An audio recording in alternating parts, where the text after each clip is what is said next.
On the 4th of July, 1187, on a scorched plateau above the Sea of Galilee, the greatest army the Crusader Kingdom had ever assembled was dying, not by the sword, but of thirst. By nightfall, the Holy Land would have a new master. The world would remember him as Saladin. He was not the Arabian prince of legend. He was a Kurd, born around the year 1137 in the town of Tikrit on the river Tigris. His given name was Yusuf.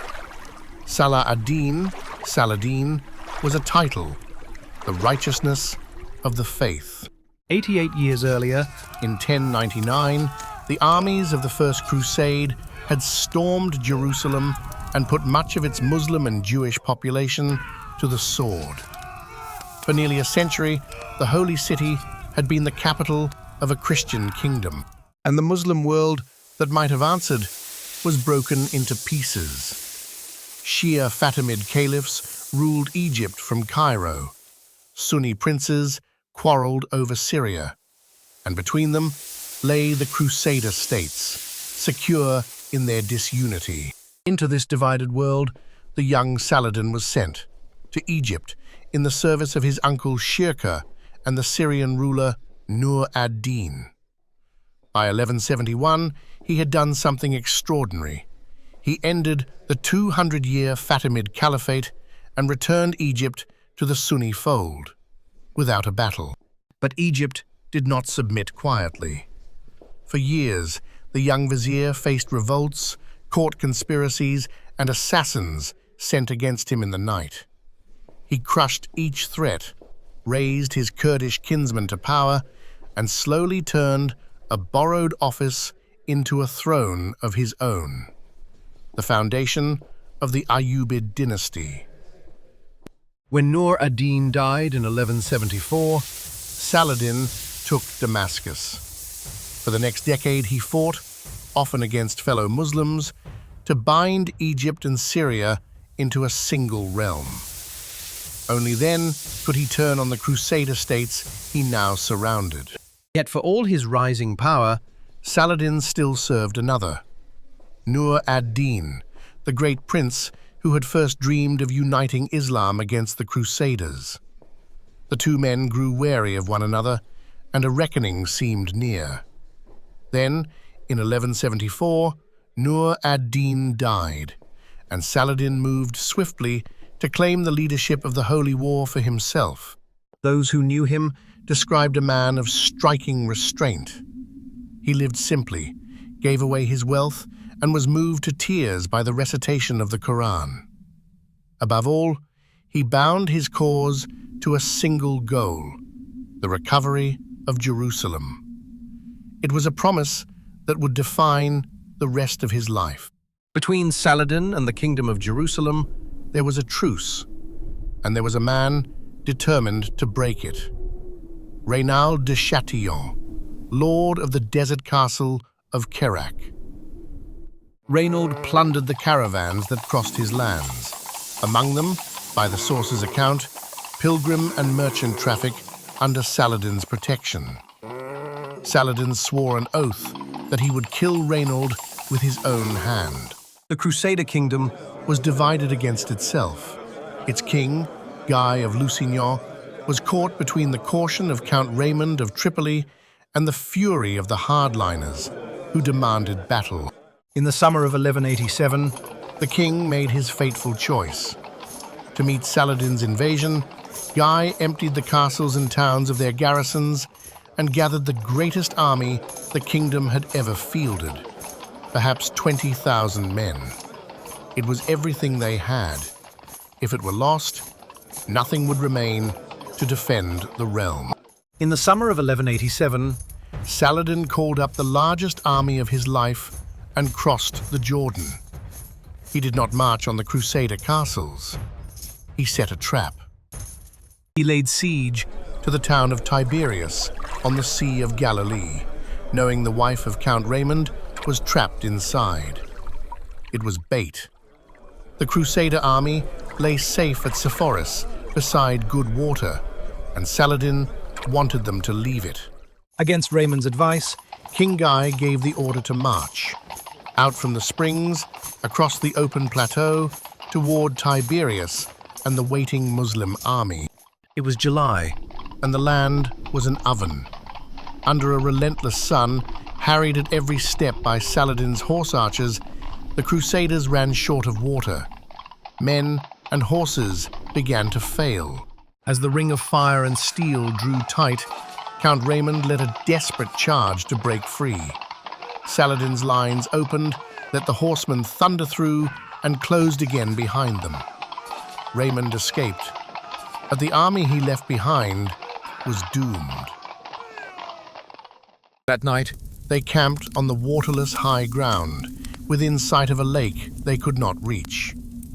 Saladin's men set the dry summer grass alight, and the smoke rolled into the parched Christian camp. At dawn on the 4th of July, the Crusaders struggled toward two rocky hills, the Horns of Hattin. There, ringed by fire, smoke, and thirst, the army of the Kingdom of Jerusalem made its last stand. On the higher of the two hills, the last knights rallied around the great red tent of the king and the relic of the true cross. Again and again they charged downhill. Again and again they were hurled back. When the red tent finally toppled, the battle was over. By the day's end, it was destroyed. The relic the Crusaders revered above all others, a fragment of the true cross, carried into battle by the Bishop of Acre, was taken. The kingdom's army had ceased to exist. In a single day, the field army of the Kingdom of Jerusalem had been annihilated. Its king was a prisoner, its great lords dead or in chains, its holiest relic gone. The Crusader states, built over nearly a century, now lay almost defenseless before him. King Guy was brought, half dead with thirst, into Saladin's tent. By the chronicler's account, Saladin handed him a cup of iced water, a sign in the custom of the age that his life was safe. Then he turned to Reynald of Châtillon and kept his oath. 2 days later, he ordered the captured knights of the temple and the hospital, the orders he saw as the war's most implacable enemies, put to death. Saladin could be merciful. He could also be hard. The gentle knight of European romance is only half the man. With no army left to stop him, Saladin swept across the Holy Land. Acre, Nablus, Jaffa, Ascalon, city after city opened its gates. By September, only Jerusalem still held out. Acre, the kingdom's richest port, surrendered within days. Then Sidon, Beirut, Nablus, Jaffa, Ascalon. One after another, the towns opened their gates. Of all the great cities of the coast, only distant Tyre still held out. The map of the Holy Land was being redrawn in a single season. The Holy City was defended by a single lord of rank, Balian of Ibelin, and a population swollen with refugees. Saladin's army closed around the walls. Saladin wished to take Jerusalem with little bloodshed. Balian warned that if no terms were offered, the defenders would destroy the city's holy places and fight to the last. A bargain was struck. On the 2nd of October, 1187, Jerusalem surrendered. There was no massacre. The people were allowed to ransom themselves and walk free. 10 dinars for a man, 5 for a woman, 2 for a child. Many who could not pay were freed by Saladin and his brother. Others were enslaved. 88 years after the slaughter of 1099, the city changed hands, almost without blood. For Saladin, this was the heart of it all.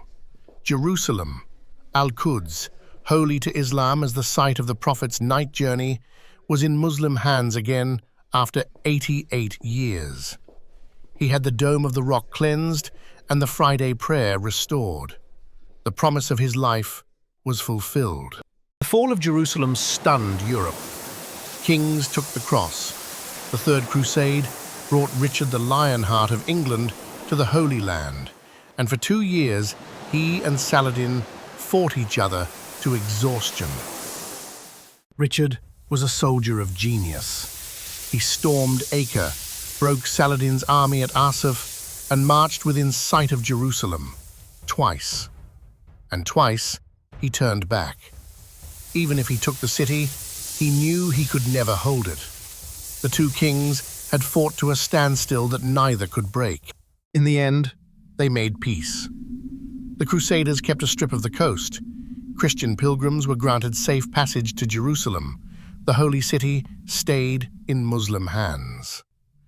The two great rivals never once met face to face, though the legend would later pretend they had. Saladin did not long outlive the war.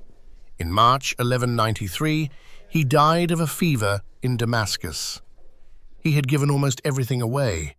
It is said his treasury could not cover the cost of his own funeral. He was buried beside the great mosque of Damascus, where his tomb still stands. The man who took back Jerusalem and founded a dynasty, yet died with almost nothing to his name. That is the measure of the Sultan the world remembers as Saladin. Crescent and Monsoon, a new chapter every week. Subscribe and travel with us. I'm Ahmad.